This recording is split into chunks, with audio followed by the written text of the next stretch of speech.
July August গণহত্যার বিচারের দৃশ্যমান কোনো অগ্রগতি নেই এমন সমালোচনার মধ্যেই কতটুকু এগুলো তদন্ত ও বিচার কাজ তা জানাতে সাংবাদিকদের সঙ্গে এই মতবিনিময় ট্রাইব্যুনালের প্রসিকিউশনের উঠে আসে জুলাই আগস্ট গণহত্যার বিচারের বাধা ও সামনের নানা চ্যালেঞ্জের কথা।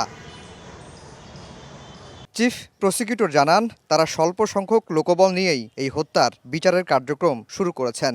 এখন পর্যন্ত ৩৩৯টি অভিযোগ জমা পড়েছে।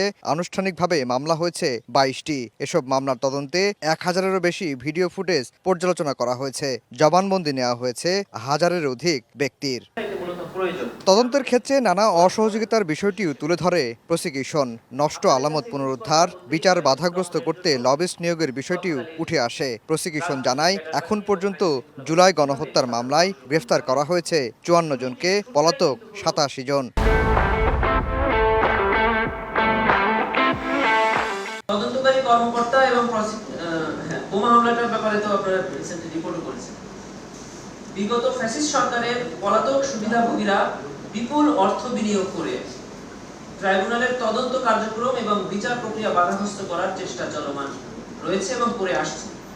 এর মধ্যে সামাজিক যোগাযোগ মাধ্যমে গুজব ও মিসইনফরমেশন ছড়ানো, তদন্তকারী কর্মকর্তা শেখ হাসিনাকে ফেরাতে কূটনৈতিক প্রক্রিয়া অব্যাহত আছে উল্লেখ করে প্রসিকিউশন জানায়, ৪টি মামলার তদন্ত শেষ হয়েছে।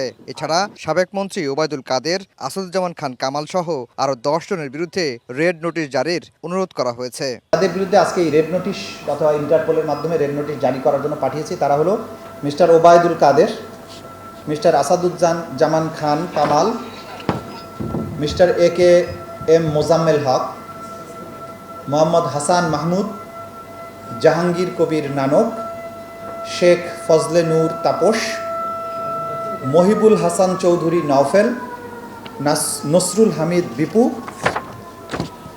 মোহাম্মদ আলী আরাফাত এবং তারিক আহমেদ সিদ্দিকী। এই 10 জনের বিরুদ্ধে আমরা রেড নোটিশের জন্য সমস্ত ডকুমেন্ট তৈরি করে আমাদের অফিস থেকে ইন্সপেক্টর জেনারেল অফ পুলিশের অফিসে পাঠিয়েছি এবং তারা সেখান থেকে যথানিয়মে এটা ইন্টারপোলের কাছে পাঠাবে। গণহারে নয়, শুধু শীর্ষ কমান্ডার ও মাঠ পর্যায়ে গণহত্যায় জড়িতদের বিচার হবে জানিয়ে চিফ প্রসিকিউটর বলেন, বিচার হবে প্রকাশ্য দিবালোকে, যাতে জাতীয় ও আন্তর্জাতিকভাবে কোনো প্রশ্ন না ওঠে। আফজাল হোসেন, সময় সংবাদ, ঢাকা।